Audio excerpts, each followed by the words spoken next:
Assalamualaikum, hai semua, masih di catatan istimewa.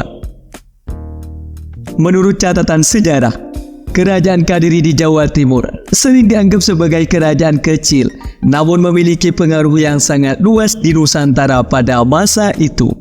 Meskipun luas wilayahnya relatif kecil, Kadiri mampu mencapai prestise dan pengaruh yang besar di sepanjang jalur perdagangan maritim dan darat di kawasan Nusantara. Ini membuktikan bahwa ukuran tidak selalu menjadi indikator utama dalam pengaruh sebuah kerajaan. Nah, kenapa Kerajaan Kadiri bisa menjadi kerajaan berpengaruh di Nusantara? Berikut kami ulas seputar pengaruh dan kekuasaan Kerajaan Kadiri versi catatan istimewa. Bagi kamu yang penasaran, tonton sampai habis. Namun sebelum lanjut, bagi kamu yang baru gabung di channel ini, terus dukung channel dengan tekan tombol like, subscribe, dan loncengnya, agar kamu terus mendapatkan notifikasi info baru dari catatan istimewa.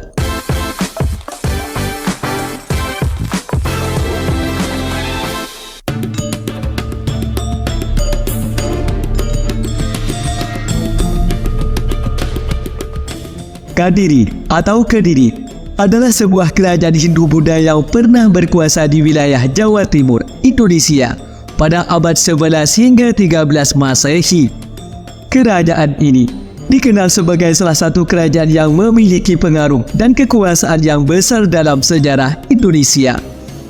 Berikut beberapa pengaruh dan kekuasaan Kadiri. Yang pertama, kemapanan politik. Kadiri terkenal dengan sistem pemerintahan yang kokoh dan terorganisir. Raja-raja Kadiri memiliki otoritas yang kuat dan mampu memerintah dengan tegas. Mereka juga didukung oleh jaringan administratif yang efisien untuk mengatur wilayah kekuasaan mereka secara baik dan efektif. Hal ini membantu Kadiri menjaga stabilitas dan keberlangsungan pemerintahannya, serta memastikan bahwa wilayah kekuasaannya dikelola dengan efisien. Yang kedua, ekspansi wilayah. Di bawah pemerintahan beberapa raja terkenal seperti Jayabaya, Kadiri melaksanakan ekspansi wilayah yang luas. Mereka berhasil menaklukkan beberapa kerajaan kecil di sekitarnya dan memperluas wilayah kekuasaannya hingga mencakup sebagian besar Jawa Timur. Ini menggambarkan kekuatan militer dan keberhasilan Kadiri dalam menguasai dan mengintegrasikan wilayah-wilayah sekitarnya ke dalam kerajaan mereka. Ekspansi ini juga berdampak pada pengaruh ekonomi dan kekuatan politik Kadiri di kawasan tersebut, menjadikannya salah satu kerajaan yang dominan di Jawa pada masa itu. Yang ketiga, kebudayaan dan agama. Kadiri merupakan pusat kegiatan kebudayaan dan agama Hindu-Buddha pada masanya. Banyak cendekiawan, seniman, dan pemuka agama yang berkumpul di kerajaan ini menciptakan lingkungan yang mendukung perkembangan seni dan kebudayaan. Dukungan terhadap keberagaman intelektual dan spiritual membantu memajukan seni, sastra, arsitektur, dan praktik keagamaan di Kadiri. Kerajaan ini menjadi katalisator bagi pertukaran ide dan inovasi, serta menjadi pusat kegiatan intelektual yang berpengaruh pada perkembangan budaya Hindu-Buddha di wilayah tersebut. Yang keempat, kejayaan ekonomi. Sebagai pusat perdagangan dan produksi agraris, Kadiri memiliki kekayaan alam yang melimpah. Kerajaan ini terkenal sebagai produsen hasil pertanian seperti padi, rempah-rempah, dan hasil hutan yang diperdagangkan ke berbagai wilayah di Nusantara. Kekayaan alam yang melimpah memungkinkan Kadiri untuk menjadi salah satu pusat perdagangan yang penting di Nusantara pada masanya. Produksi pertanian yang berlimpah dan hasil hutan yang kaya juga memberikan kontribusi besar terhadap kemakmuran ekonomi Kadiri dan memperkuat posisinya sebagai kerajaan yang berpengaruh di kawasan tersebut. Yang kelima, pertahanan yang kuat. Kerajaan Kadiri juga dikenal memiliki kekuatan militer yang tangguh. Mereka memiliki pasukan yang disiplin dan terlatih dengan baik, sehingga mampu melindungi wilayah kekuasaannya dari serangan musuh-musuhnya. Dengan kekuatan militer yang kuat dan efektif, Kadiri dapat mempertahankan keamanan wilayahnya serta melindungi kepentingan dan keberlangsungan pemerintahannya. Kekuatan militer yang tangguh juga memberikan kesan kuat terhadap lawan-lawan mereka dan menjadikan Kadiri sebagai kekuatan militer yang dihormati dan diakui di wilayah Jawa pada masa itu. Yang keenam, pengaruh budaya. Selain memiliki kekuatan militer yang kuat, Kadiri juga berhasil mempengaruhi budaya di Nusantara pada masa itu.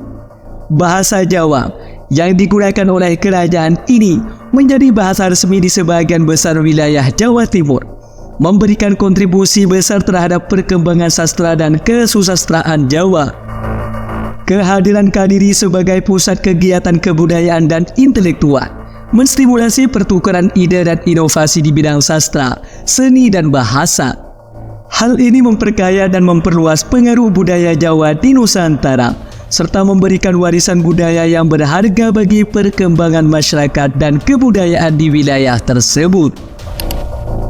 Yang ketujuh, legenda Jayabaya. Salah satu elemen paling menarik dalam sejarah Kadiri adalah legenda Raja Jayabaya yang dianggap memiliki kemampuan meramal masa depan.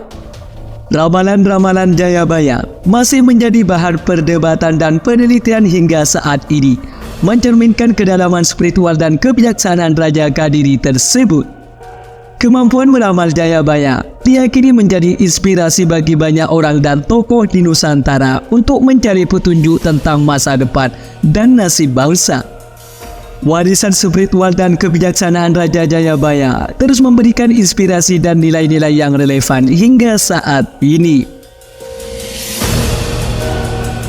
Namun meskipun Kadiri telah menjadi kerajaan yang kuat dan berpengaruh pada masanya, kekuasaan mereka mengalami kemunduran pada abad 13 Masehi.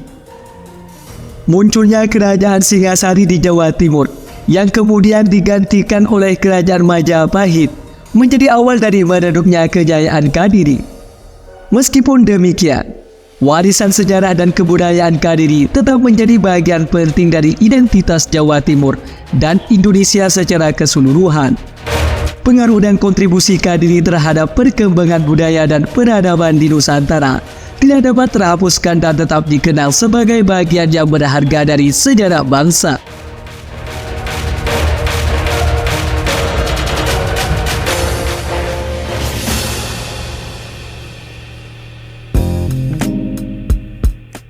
Demikian seputar pengaruh dan kekuasaan kerajaan Kadiri versi catatan istimewa. Bagi kamu yang punya tambahan atau koreksi seputar pengaruh dan kekuasaan kerajaan Kadiri, tulis di kolom komentar ya. Sampai sini dulu guys. Sampai bertemu kembali di catatan istimewa selanjutnya. Wassalam.